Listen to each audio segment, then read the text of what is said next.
Good day, students. So let's move on to the next topic, job attitudes and work-life balance. So for this topic, um, I believe you know what is attitude already. Okay, it was discussed to you in social psychology, but this time we have to apply attitude in the workplace. So we have your job attitude. And after discussing the job attitude, we move on to work-life balance. So let's start with this. Okay, let's try to define emotional labor.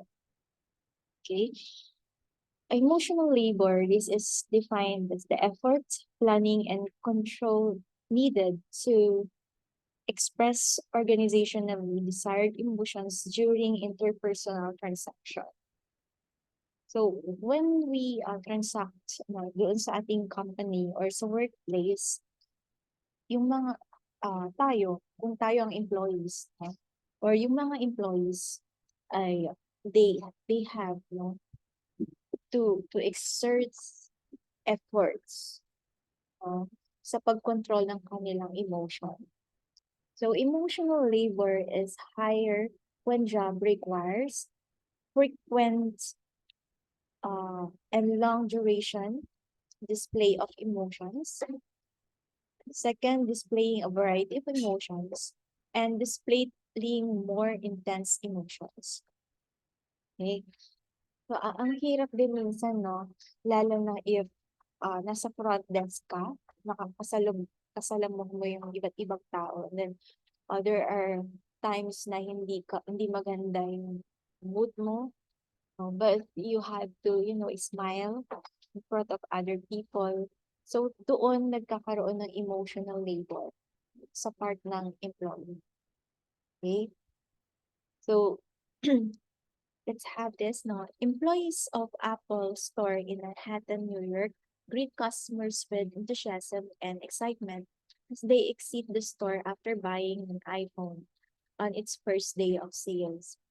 Employee smiles and high fives are expression of emotional labor that Apple requires and considers appropriate for their jobs. Okay, so, okay lang kapag may walang concern, no? Pero paano kapag ah, grieving yung tao, no?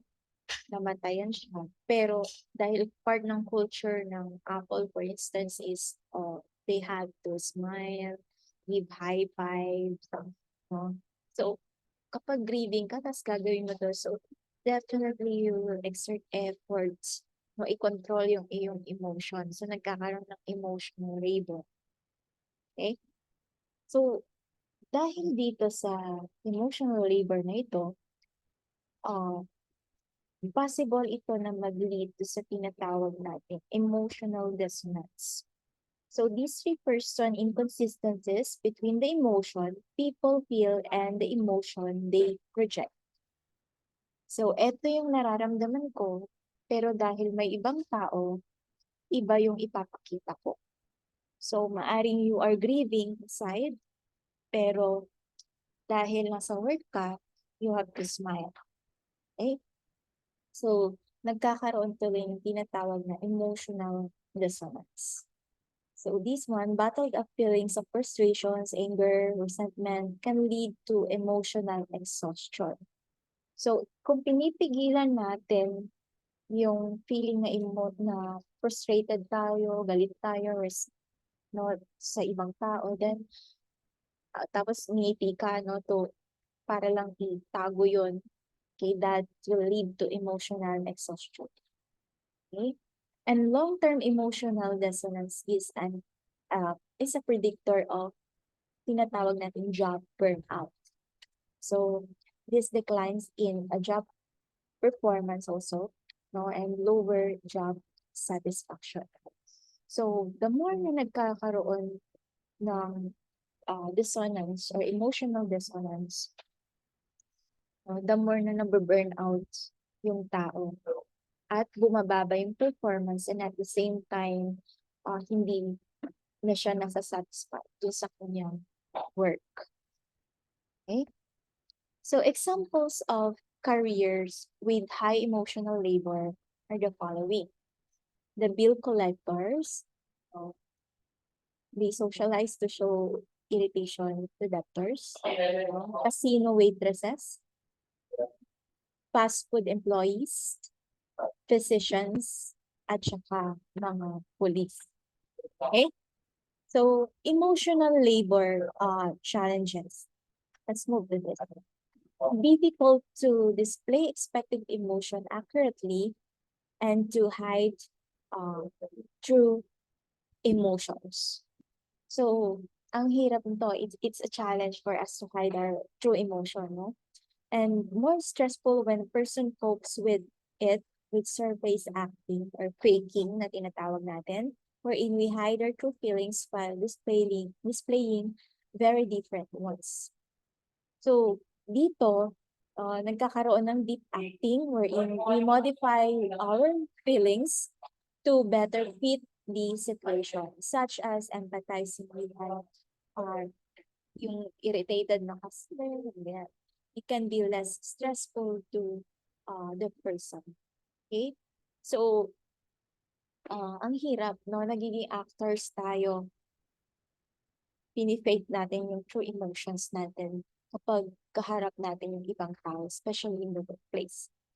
So, that's emotion, no? Emotional labor. Now, apart from that emotion that we feel, kasi, diba, when talking about attitude in the workplace, ano yan eh, ABC. A, B, C, if you can recall, no? A is the affective, B is behavioral, and C is cognitive. So, first, there's a stimulus. Pag may stimulus tayo, magta-travel yan papunta sa brain, magkakaroon ng perception. Once we perceive something, pwedeng may maramdaman tayo, affective. No? May maisip tayo, that's perception, no? And out of that perception and emotion, magkakaroon ng behavior. Okay?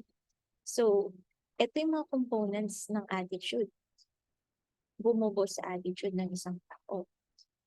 So, kapag nasa workplace tayo and we're dealing with employee attitude, i-cover niya yung emosyon na nararamdaman nila, yung naiisip nila, at saka yung kanilang behavior. No? So, let's talk about workplace attitude. No? Una sa lahat, we have here, no, organizational commitment. Ano yung organizational commitment? This is the degree to which an employee identifies with a particular organization and its goals and wishes to maintain membership in the organization. No, it's like, if you ask the person, bakit ka nag-i-stay sa company?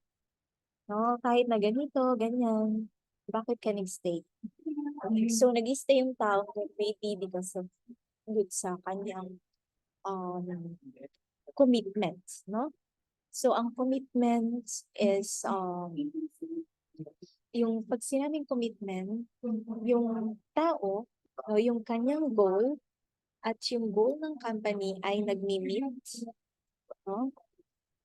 Or nakikita niya yung goal niya, personal goals niya doon sa goal ng company. No? Kaya dahil nagmamatch yun, itong taong ito, gusto niyang mag-stay doon sa organization. And that is organizational commitment. Now, there are three components. No? The first is an acceptance of the organizational goals. No? Kung yung tao, masasabi mo may commitment siya if ina-accept niya yung goal ng company. Okay, next, the person is willing to work hard for the organization. And dapat may desire siya to stay in the organization. So, masasabi natin na yung tao, yung employee, committed siya sa company kung present itong tatlong ito. Okay. Now, we have dimensions here of organizational commitment. Meron tayong tatlo. The first is continuance commitment. Okay, continuous commitment, no, refers to employees' assessment of whether the cost of leaving the organization are greater than the cost of staying. So, hindi siya umaalis sa company, no? Kasi, pag aalis ako, eto yung gastos, no? Pero pag nag-stay ako, eto yung gastos. No? O kaya naman, kung aalis ako, meron ba akong backup plan? May lilipatan ba ako? Ilan sasahurin ko doon? No? Pag nag-stay ako dito, etong sahod ko, no? Kung i-compare ko doon sa lilipatan ko, alin ang mas mataas? So, minsan, hindi siya umaalis kasi mas konti yung cost pag hindi siya umalis. Okay, that is continuance commitment. So, employee who perceive that the cost of leaving the organization are greater than the cost of staying remain because they need to. Okay, so that is continuance commitment. So, may available ba na job sa outside? O wala? Kung may available, mas madami ba yung sahod ko doon or mas pakonti? So, titignan niya yung benefit. So, kapag mas madami or mas pakonti yung sahod niya sa lilipatan niya, mag-i-stay na siya. At yung ganong klase ng commitment na reason para mag-stay siya sa company, we call that continuance commitment. Okay, next dimension is the normative commitment. Normative commitment refers to employee feelings of obligation to the organization. Employees with high levels of normative commitment stay with the organization because they feel they owe to. No? Yung tipong, kung aalis ako, sinong gagawa nito? Parang ganun, no? So, obliged siya to stay doon sa company na yun. Now, that is normative commitment na tinatawag natin. So, doon papasok yung kanyang personal values, yung feeling niya obligated siya na gawin yun, yung trabahong yun, na walang iba ang makakagawa ng trabahong yun, kaya kailangan mag-stay doon sa company. Okay? Next is affective commitments. Refers to employees' emotional attachment, identification with, and involvement in the organization. So employees with strong affective commitment stays with the organization because they want to. Dahil gusto nila, no? Dahil yung kanilang trabaho ay mahal nila. Ito yung mga taong kahit hindi mo bayaran yung overtime nila, okay lang sa kanila. That is because they love what they do. That is affective commitment. Okay, so okay yung job conditions at na-meet yung kanilang expectations. Okay? So to measure the organizational commitment of employees, pwede nating gamitin yung organizational commitment scale. So I have here examples of the items. Sample items lang itong mga to. And this is the instruction. Okay? So, searchable ito online. You can search this. Example of measures of org commitment. Okay, now let's move on to job satisfaction. So, as we're talking about workplace attitude, so first we have org commitment, second is job satisfaction. The degree to which an individual feels positive or negative about job overall as well as various aspects of them. No? This is the extent to which people like their job. Gusto ko ba yung trabaho ko? Ayaw ko. No? So, one of the most studied variables in organizational behavior. And of course, it was argued as the cause of important employee and organizational outcomes ranging from job performance to health and longevity. Okay, so we have here, no, based on researches, Did you know that as compared to employees who are not satisfied, should I say, or committed, satisfied and committed employees are more likely to attend work. They stay with the organization, arrive at work on time, and they perform well. They engage in organizational citizenship behavior, and they do not behave in counterproductive ways, yung mga negative behavior. No? Then they engage in ethical behavior. So, kayang gusto natin na empleyado ay yung mga committed at satisfied.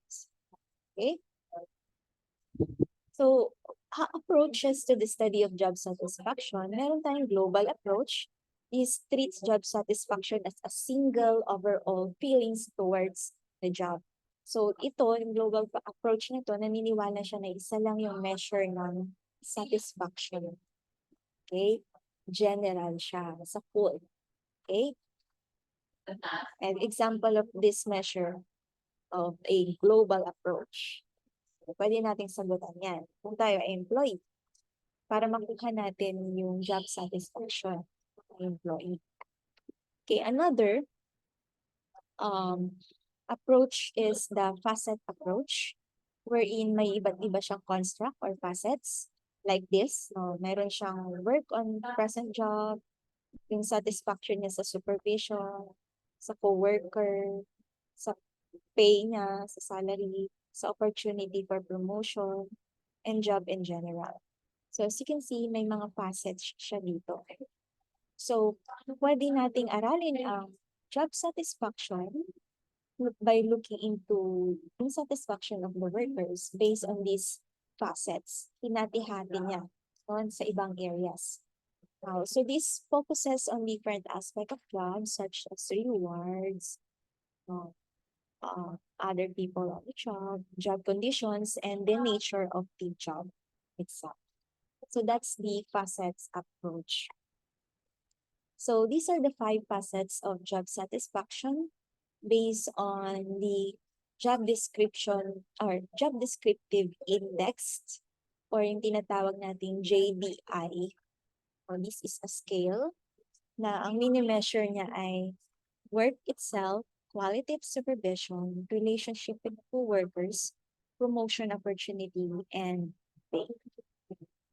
This is by Smith, Kendall, and Willis. Example. So now let's move on to research findings on job satisfaction. So job satisfaction leads to better job performance when rewarded. So the fairness with which pay is contributed or equity na tinatawag natin is more important determinant of pay satisfaction than the actual level of pay. So it is important na makita, ma-recognize nung employee na may fairness sa pagbibigay ng pay. No? Next, many studies have shown that older workers are more satisfied with their jobs than the younger workers. For the identical twin naman, they have found similar levels of job satisfaction despite being reared apart and despite working at the similar jobs. Inherently, personality traits such as negative affectivity are related to our tendency to be satisfied with the job or with our jobs. Next findings. Dissatisfied employees reported have physical symptoms such as sleep problem and upset stomach. Kapag laging puyat yung empleyado, ano lang yun? Signs or symptoms pala, symptoms na yung tao ay dissatisfied siya sa kanyang trabaho. Okay. So, ano yung responses natin sa job dissatisfaction? Yung iba, they exit. No? They leave the situation, they quit, they transfer, or they resign. Yung iba, they have here the voice. Changing the situation. They try to change the situation. They try to solve the problem. Yung iba naman, they complain. Okay? Or the next is loyalty. They patiently wait for the situation to improve. Grabe, no? Talagang aantayin nila. And lastly, neglect. That's reducing work effort or quality and increase absenteeism. Kaya kapag may nakita kayo na employee or na-observe kayo na employee na laging absent sa trabaho, there is a possibility lang, no? Na yung tao na yon ay dissatisfied sa kanyang trabaho. Okay. Next is job satisfaction and organizational citizenship behavior, ang tinatawag nating OCBs. Job satisfaction is linked with the OCBs. These discretionary behavior that represent a willingness to go beyond the call of duty and go the extra mile in one's work. Ito yung mga taong mataas ang level ng organizational citizenship behavior. They acknowledge na yung sarili nila is part of the organization. So, kahit na anong ipagawa mo sa kanila, kahit mag-overtime yan, no? At tawagan mo sila ng 8 o'clock ng gabi, no? Or midnight, sasagot yan. Okay, nang hindi nagre-reklamo. Okay. Minsan nga kahit hindi bayad. No? So, yung mga taong yan, mataas ang kanilang organizational citizenship behavior. So, a good organizational citizen is first, merong interpersonal OCBs and merong organizational OCBs. Interpersonal OCBs does thing that, although not required of them, help others. So, mayroong altruism. I believe you discuss altruism in social psychology. Ito yung pagtulong ng bukal sa puso na hindi humihingi ng kapalit, no? So, kahit mag-overtime ka, walang bayad, okay lang. That's interpersonal OCBs. Kunyari, para mas clear, kasi baka malito kayo. Pag interpersonal, let's say may kailangan yung coworker mo, no? Na kailangan niya ng kasama dun sa trabaho. So, tinulungan mo siya, that's interpersonal OCBs. Okay? Kapag organizational OCBs naman, advance the performance of the organization as a whole. Ito yung tumulong ka sa organization sa kabuuan, no? Tumulong ka doon nang walang hinihinging kapalit. So, you do what you need to be done. You follow the rules. You come to work on time. Do not waste time. Those examples are examples of organizational OCs. Okay, now let's move to job satisfaction and CWBs. Job dissatisfaction is often associated with a variety of counterproductive work behavior or CWBs na tinatawag natin. So ano yung counterproductive work behaviors? These are behaviors intended to harm the organization and other people at work, such as co-workers, supervisors, and customers. So, ano itong mga nakapaloob dito? First, personal aggression. Example ng personal aggression, sexual harassment, verbal abuse, physical abuse, intimidation, humiliation. Okay? Next naman is production deviance. Example nito is wasting resources, avoiding work, disrupting workflow, making deliberate work errors. Ayan. So, example yan ng mga production deviance or counterproductive work behavior. Next, political deviance, spreading harmful rumors, gossiping, using bad language, lacking civility in relationships. Okay, and we also have here property deviance, destroying or sabotaging facilities and equipment, Pwede rin stealing money at iba pang resources ng company. So, ito yung mga counterproductive work behavior na minsan nakocommit ng mga employees. So, kapag nakita nyo na ginagawa ito ng mga employees ninyo in the future, meaning lang nun, yung employee na yon ay dissatisfied siya sa kanyang trabaho. Okay. Next, job satisfaction and customers. Job satisfaction increase customer satisfaction and profitability because first, job satisfaction affects the mood, leading to positive behavior towards customers. Kaya importante na ina-assess natin yung job satisfaction ng mga workers natin because it might affect yung kanilang interpersonal relationship sa or towards their customers. Okay? And job satisfaction reduces employee turnover. So, nababawasan yung mga nagre-resign kapag satisfied yung workers natin, resulting in more consistent and familiar service. Okay. Let's move to this. A graphic scale of organizational identification. So this is the chart, or the chart is intended to assess relationship with organization you belong. Then below, you will find 7 rectangles. So ito ay isang scale, okay, wherein mini-measure niya yung organizational identification ng isang tao. No, ito yung examples na meron tayo dito. Ito yung instruction niya. Hindi ko na babasahin, no?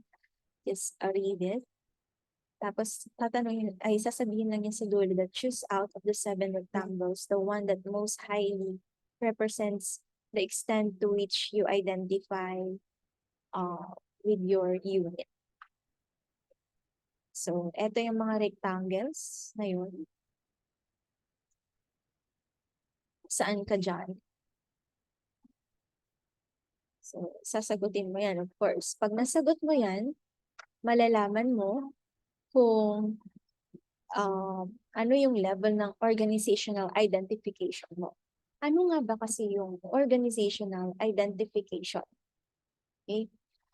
Organizational identification, this is the process whereby individuals derive a feeling of pride and esteem from their association, should I say, with an organization.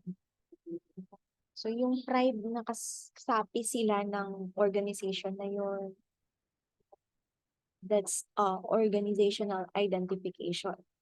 Ngayon minsan kasi like for example, di ba employee ka sa ganitong company? Kapag mataas yung company or malaking company, alam niyo yun, nagiging pride ng tao na employee siya dun sa company na yun. So, if that person identifies yung kanyang sarili na member or worker ng company na yun, mataas yung kanyang organizational identification. Kaso lang minsan, kapag hindi maganda yung reputation ng company, no, ang tendency yung tao, nahihiya siya na i-admit na nag-work siya doon sa company na yun. So, nagkakaroon ng organizational disidentification. Okay. So, we have here the social identity theory. It consists of 3 propositions. People value and seek self-esteem. No? Kaya minsan sumasali tayo sa mga grupo dahil gusto natin tumaas yung self-esteem natin. So group membership play a role in a person's self-concept. So if you are member of this organization, this group na may magandang reputation, no, pwedeng maka-influence yun, hindi lang sa self-esteem mo, but also doon sa iyong pagtingin sa iyong sarili. That's your self-concept. And number 3, individuals seeks to maintain a positive social identity by making favorable distinction between social in-group and others out-group. So of course, kahit sino naman gusto natin na merong yung mga employees natin meron sila nito organizational identification. I-identify yung kanilang self na member or employee ng organization kung saan sila nagtatrabaho. So the organizational identification, under this, according to Trainer and Ashford, meron silang sinuggest na 4 variations of identification. Ito yung identification, disidentification, ambivalent identification, tsaka neutral identification. Yung identification, that's the individual, they define themselves in terms of the attributes of the organization. So, ito yung characteristics ng organization. They believe na yung mga attributes na yun, characteristics na yun, present sa kanila. Okay. Number 2, disidentification. Individuals define themselves as not having the attributes of the organization. Kaya nga siya may dis, no? And number 3, ambivalent identification. Individual identify with some attributes, some, no? Of the organization, but reject yung iba. Yung iba wala sa kanila. Number 4, neutral identification. Individuals remain aggressively neutral, neither identifying nor disidentifying with the attributes of the organization. So, they don't take sides, basta ginagawa nila yung trabaho nila. That's neutral identification. Okay. So, next, employee engagement. What is employee engagement? This is an individual's involvement with, satisfaction with, and enthusiasm for the work he or she does. Ginagawa niya yung trabaho with enthusiasm, with satisfaction. Of course, that's engagement, or employee engagement. So, this one overlaps positively with job satisfaction or commitment and job involvement. May mga research na nahihirapan silang i-distinguish yung pagkakaiba ng mga ito. So, meron kasing overlap sa mga concepts ng mga ito. Okay? So, the positive, or should I say the opposite of psychological burnout is the employee engagement. Yung burnout kasi ayaw mo nang gumawa ng kahit na ano. So, sa employee engagement, may enthusiasm ka to do your job. So the opposite of employee engagement is the psychological burnout. Okay, surveys indicates that few employees between 17% to 29% are highly engaged by their work. Okay, so that is employee engagement. So now we're done with employee attitude. So punta tayo ngayon doon sa possible na resolve ng attitude ng employee. Yung tinatawag nating stress. So ano ba yung stress? What is stress? Stress is an adaptive response to a situation that is perceived as challenging or threatening to a person's well-being. Take note that stress is an adaptive response. Okay? Kasi normal lang naman ang stress. In fact, if hindi tayo stress, walang magpupush sa atin para gawin ang isang bagay. So we need stress. So stress is an adaptive response to any situation or challenging situation or even threatening situation. Okay? So this is a state of tension that we experience. Nangyayari ito kapag may demand sa paligid, may constraints, or pwede ring opportunities. So, sa stress, meron tayong general adaptation syndrome na tinatawag. So, usually, No, pag may stress, we first experience alarm. Na-alarm tayo dun sa stimulus. So, nagkakaroon ng alarm response. And then, after tayo ma-alarm, number 2, we try to resist. Ginagawa natin yung lahat para mabawasan or,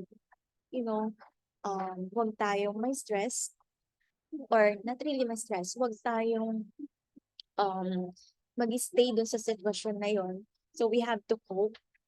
So, we're trying to cope, resist. That's stage 2.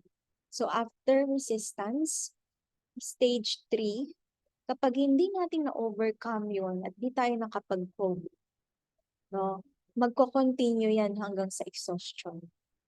Dire-diretso yan. Pero kapag nakapag-cope tayo, magde-decline na yung uh, resistance natin.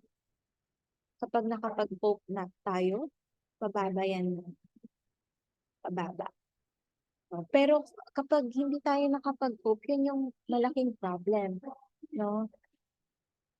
There will be time na exhausted na tayo. And that's the danger. Hindi na siya stress no. That may lead to yung tinatawag nating burnout. Okay? So which we will be talking later on or we will discuss that later on.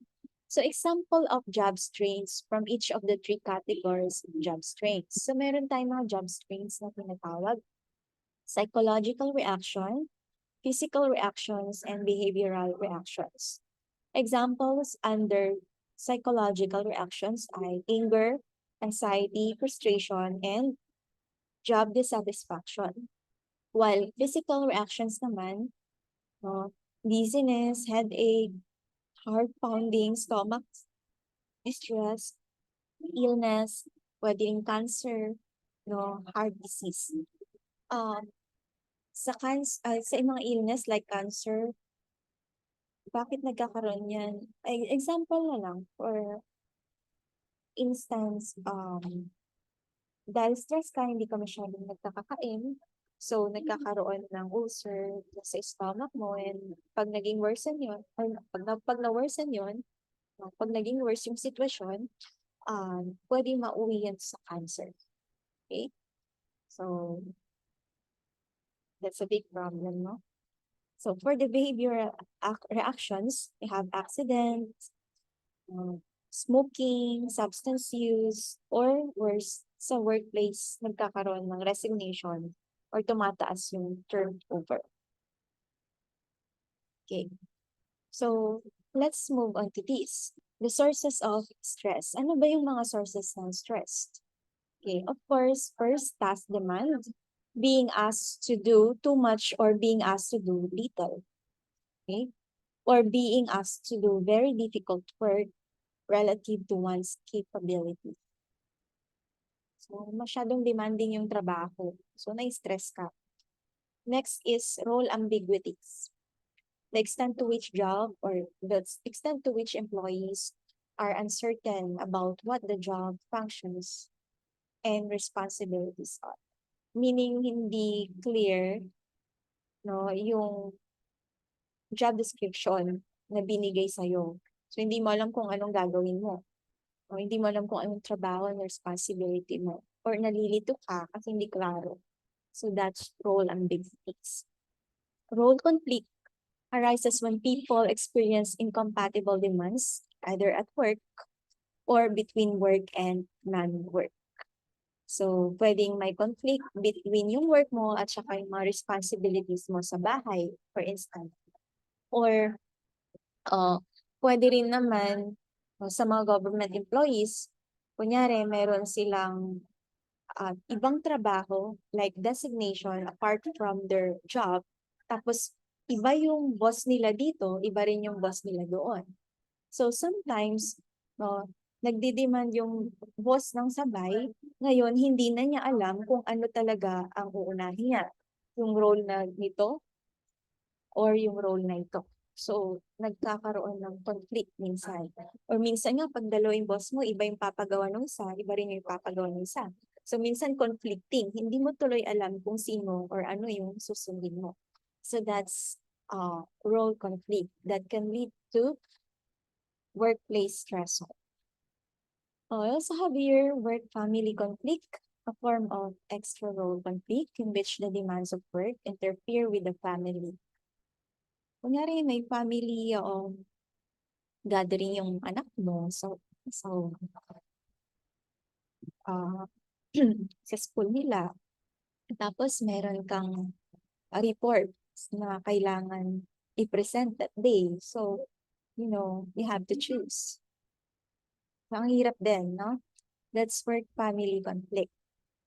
So, work-family conflict has been linked to anxiety, depression, and physical symptoms, absence and lateness, dissatisfaction with family life, and dissatisfaction with life in general. So, two of the most frequently used approaches are flexible work schedules and on-site childcare in the workplace. So, para ma-address natin yung work-family conflict, pwedeng flexible work. So, pipili sila ng schedule nila kung kailan sila mag-work. Basta kumpleto yung 8 hours a day. And pwede rin naman na magkaroon tayong daycare center or on-site childcare para hindi bothered or hindi nag-worry yung parents, yung mga workers na parents. So, meron na, visit na lang nila yung anak within the organization kasi nandun na yung bata. Hindi na nila problema. Okay. Sources of stress in addition to those enumerated.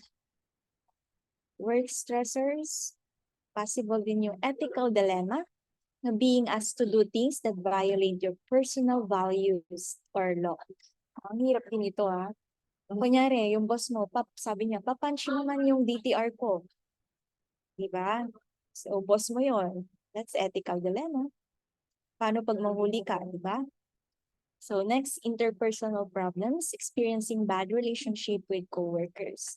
Gaya nga ng sabi ko last time, hindi lahat ng tao ay pera lang ang habol kung bakit nag-work. Or pera ang dahilan kung bakit nagre-resign. Sometimes, people leave their job because of their coworkers. Okay, next, career development, moving too fast and feeling stretched, moving too slow naman, feeling stuck. So, pwede rin yung career development natin ang maging cause ng stressor. Okay, next, maging cause ng stress, should I say. Next is physical setting, noise, heat, lack of privacy, and pollution. Kagaya ngayon, ang init-init ng panahon, di ba? So, nakaka-stress yun. So, ito yung mga stressors natin. Okay. Next, life stressors. These are forces in the personal lives of people and they can spill over and affects them at work. So, ano itong mga ito? Family events, like birth of a new child, illness or death of loved ones, yung mga yan. Okay? Economic difficulties also. So, biglang nalugi yung business nyo. So, ka-problem sa finances, nagka-utang, inflation, etc. Personal affairs also may be our stressor. Like starting a new relationship, jealousy, different values, separation, or annulments. Ayan. Okay. So, aside doon, pwede ring maging cause ng stress itong tinatawag nating organizational politics. Org politics is a self-serving behaviors that employees use to increase the probability of obtaining positive outcomes in organization. So merong positive politics, meron ding negative politics. Positive politics uses a behavior designed to influence others with the goal of helping both the organization and the person playing the politics. It includes portraying a professional image, publicizing one's accomplishment, volunteering, and complimenting others. Alam naman natin yan, kapag may politics, may power. Na-discuss naman natin yung personal and socialized power kanina, no? So kung positive yung politics, it's more on socialized power. So, he, um, of course, gusto niyang maging leader, magkaroon ng power to what to influence other people, to help other people. That's positive, no?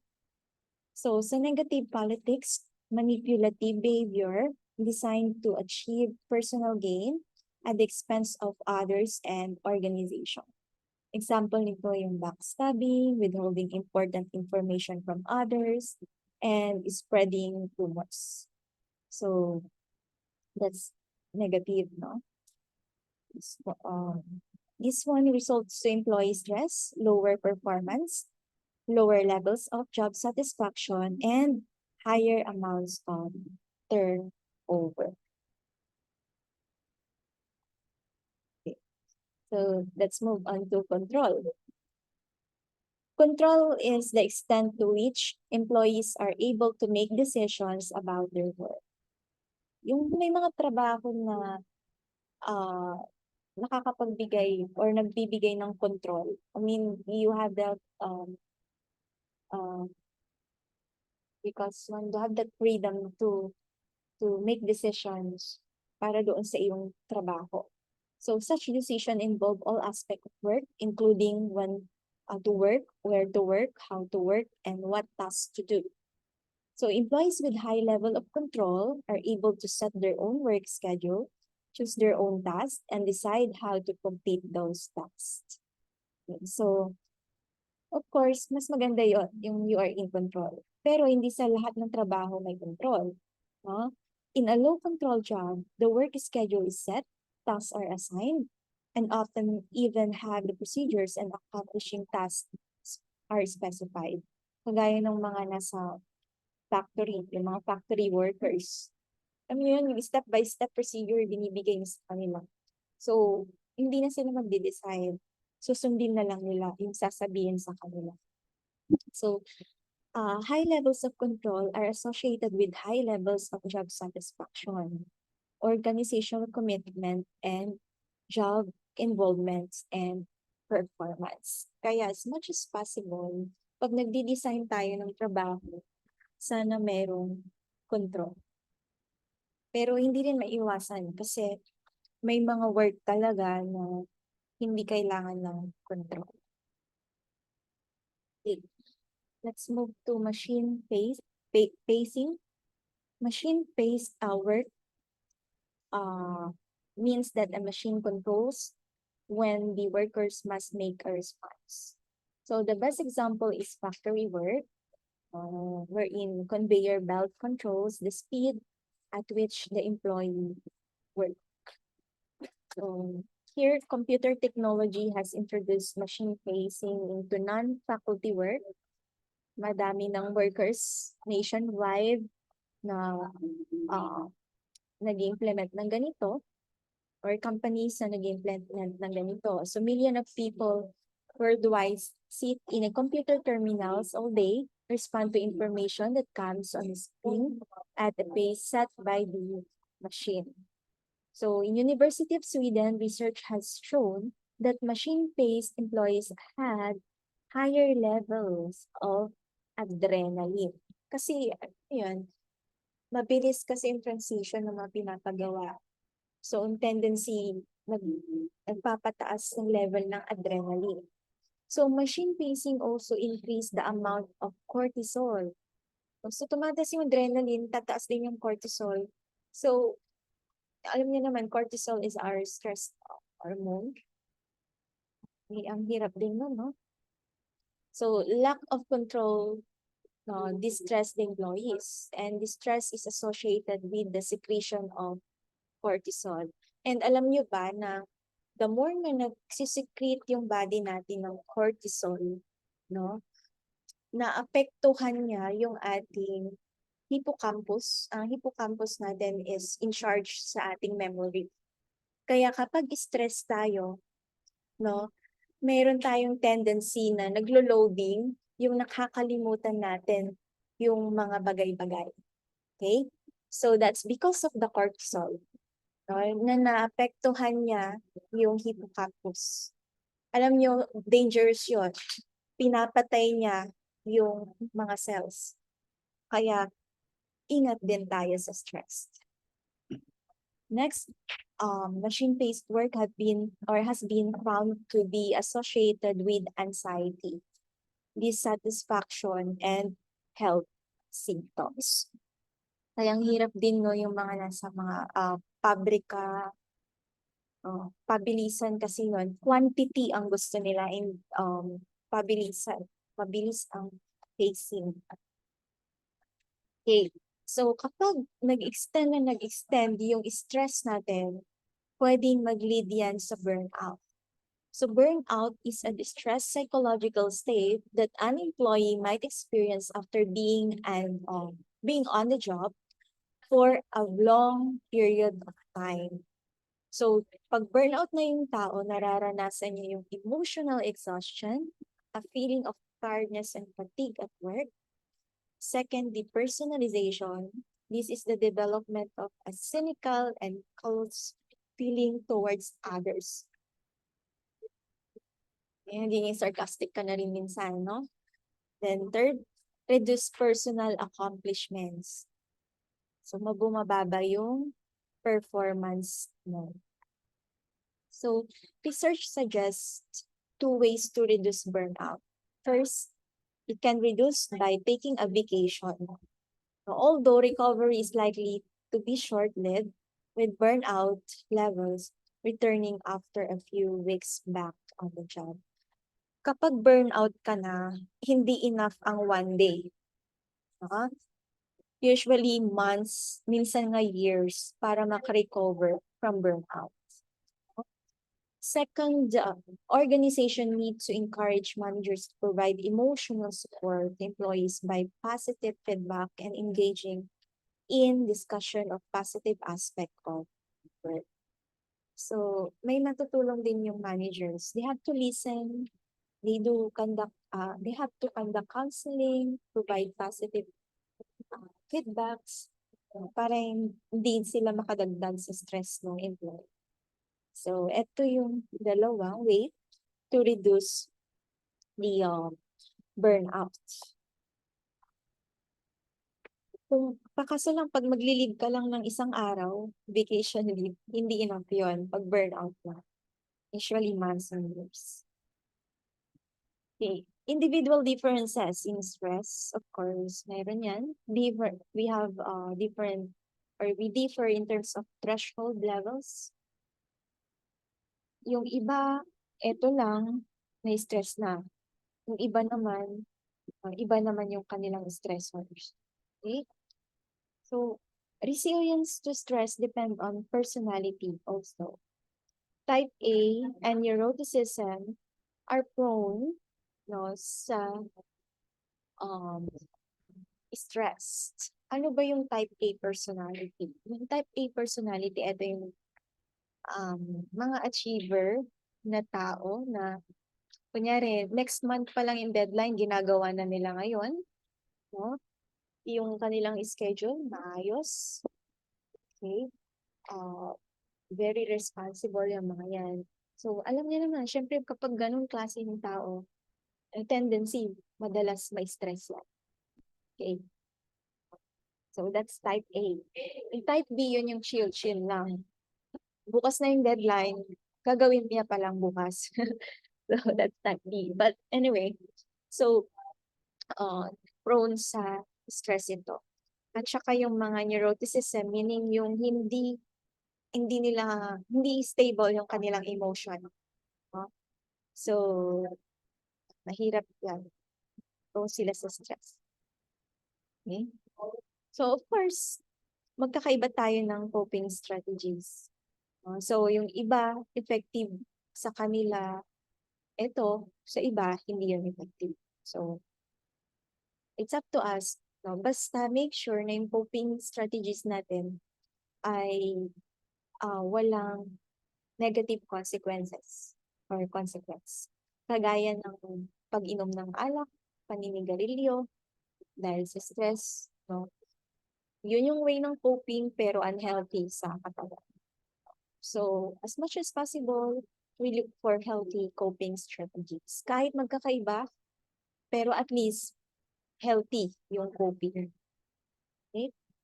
Workaholism.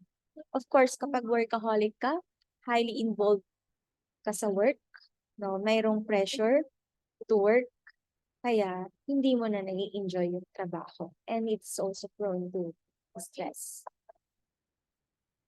Let's move to this, appraisal. No, the extent to which a person interprets an event or situation to be personally threatening. Minsan when it comes to stress, it depends on your perception, the way you appraise the situation. No? So, kung para sa'yo, stressful yan or threatening, may stress ka talaga. Pero kung para sa'yo, hindi yan threatening, hindi ka may stress. So, not everyone will see the same situation as his job stressor. So, employees' perception and appraisal of the stressor are essential part of the process. So, one person who is given an extra work assignment sees it as an opportunity to make a good impression on the supervisor. Pero yung iba, no, iniisip nila na unfair yung gano'n. So, iba-iba tayo ng appraisal, iba-iba tayo ng perception. So, how to manage work-related stress? First, you remove the stressor or minimize kung hindi kaya.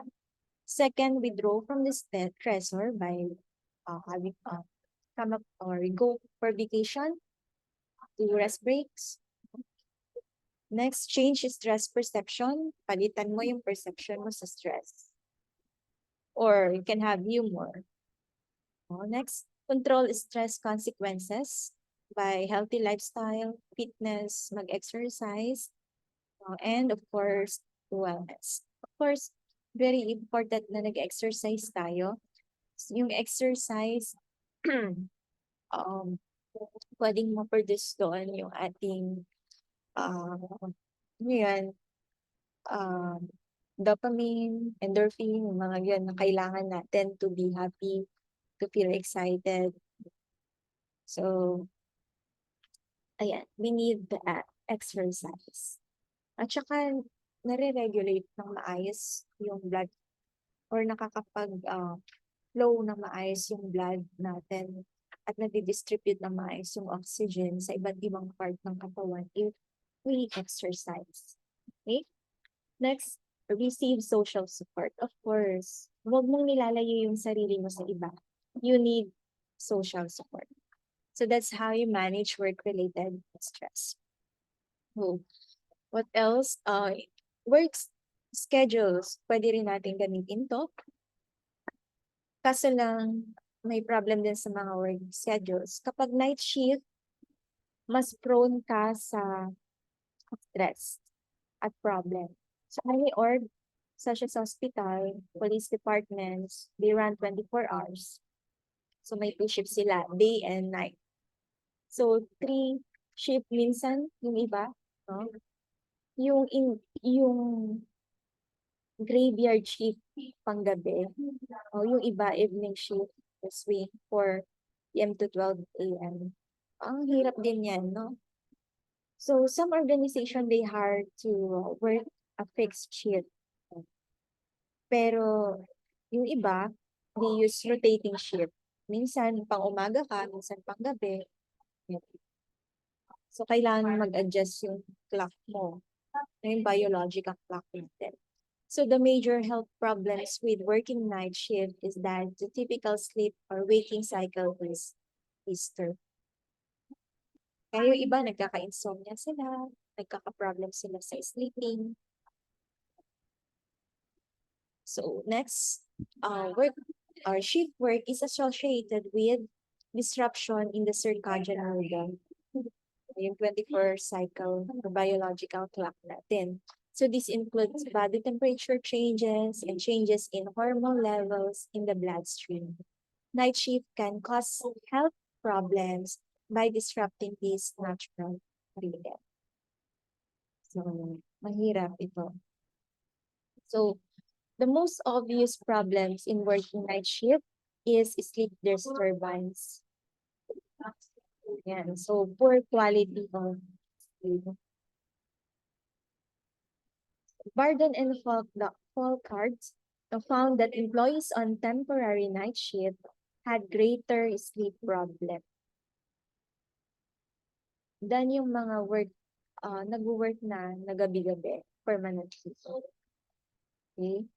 For permanent night shift workers, are no more likely to have sleep problems than the day shift workers. Kung kapag permanent ka na dati na, or consistent na night shift ka, mas kasi, mas madali mong i-program yung iyong circadian rhythm.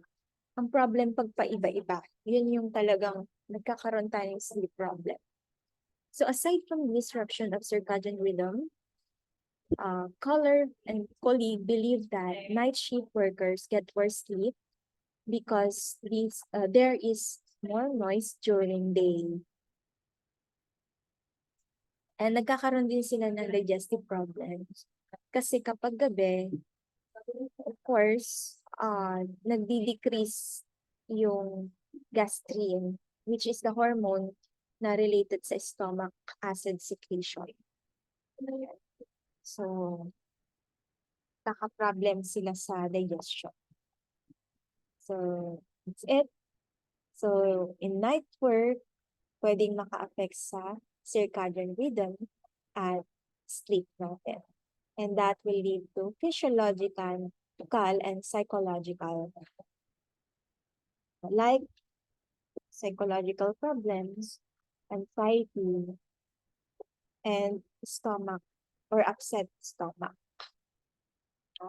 Pag naging worse yan, cancer pa, no? So next, shift work can also cause social problems. So having to work night and sleep days can isolate, of course, the person from family and friends. Individual who reported conflict between work and non-work activities tended to report the greatest dissatisfaction with shift work. So that's based on research. So in addition, Harvey and Lawless conducted a survey of employed people and found that assaults were most commonly experienced at night.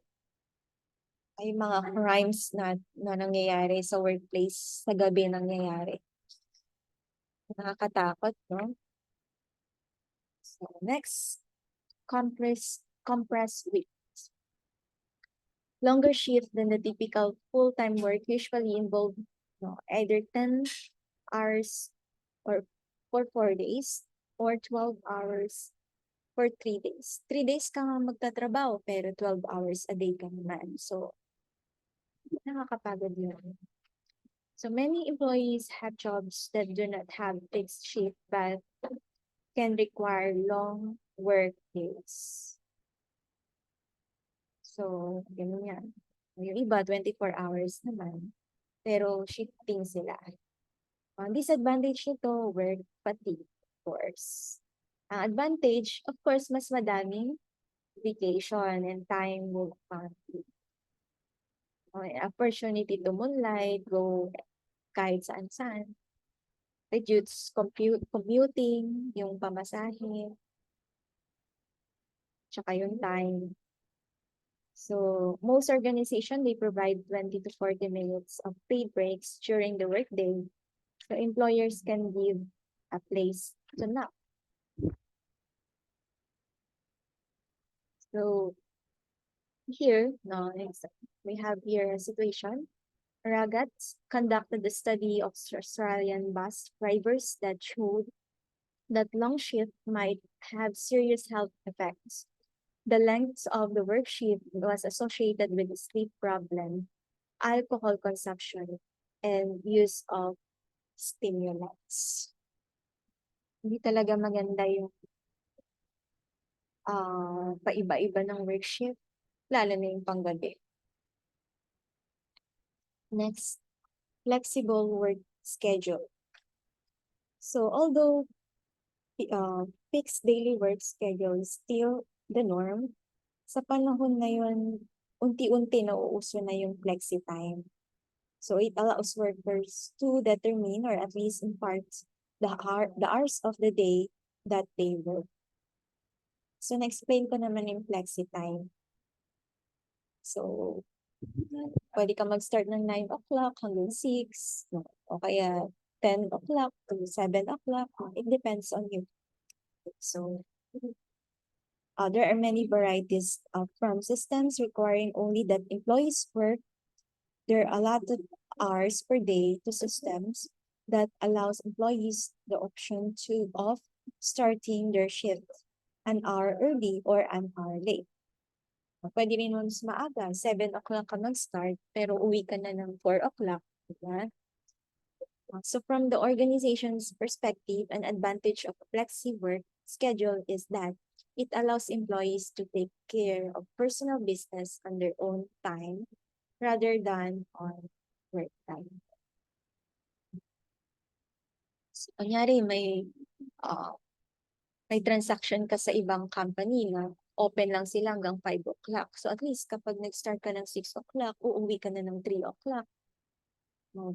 So from 3 to 5, pwede mo gawin. No? Pwede ka makipag-transact doon sa personal na business mo sa ibang companies. Diba? So that's flexible work schedule. So Baltas and colleagues confirm that there is less absence, less overtime, higher job satisfaction, less role conflict, and increased productivity and flexi time schedule. And Ralston found less tardiness with flexi time than with fixed work schedule. So that is flexi time. So that's all about attitudes and workplace stress or work-life balance. So if you have questions, just type in the comment section so I can answer your queries. So that's all for this lesson.